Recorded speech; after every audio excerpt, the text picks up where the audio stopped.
Fired without cause. That's how a top Clark County School District leader explains his abrupt end with the district. And we're talking about former CFO Jason Gowdy. This comes all amid budget issues and teacher pay raises. Fox's Sean Dowling heard from Gowdy and parents of CCSD students. He explains how all these budgeting challenges will impact students, teachers, and schools. Sean. Yeah, well, John and Jacqueline, the parent of a CCSD student, says she's worried about after-school programs being cut. And Gowdy says some schools might have to make some changes to their budgets, as well as some staffing changes, something he's familiar with.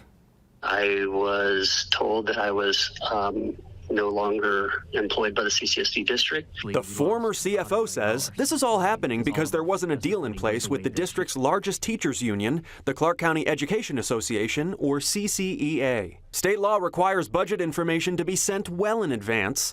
Since there was no agreement on teacher raises, Gowdy went with projections. The time that we had to release budgets to schools in January of 2024, we did not have knowledge of exactly what the pay increases were going to be either for the 23-24 school year or the 24-25 school year. So we made our best forecast. That forecast, the CCEA argues, did not include CCSD factoring in the second year of teacher salary increases. Those increases? Approximately $5,700 to the average salary, according to a message sent to CCSD staffers late Friday. So we asked Gowdy, do you feel like the school district needed to put the blame on somebody and you were the fall guy? I don't know.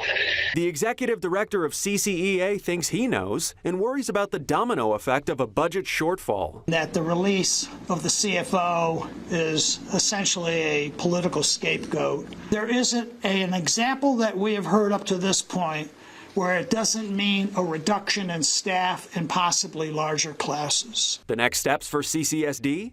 There are some schools that have hired a number of positions that as the increase affects them, they may need to make changes to their budget.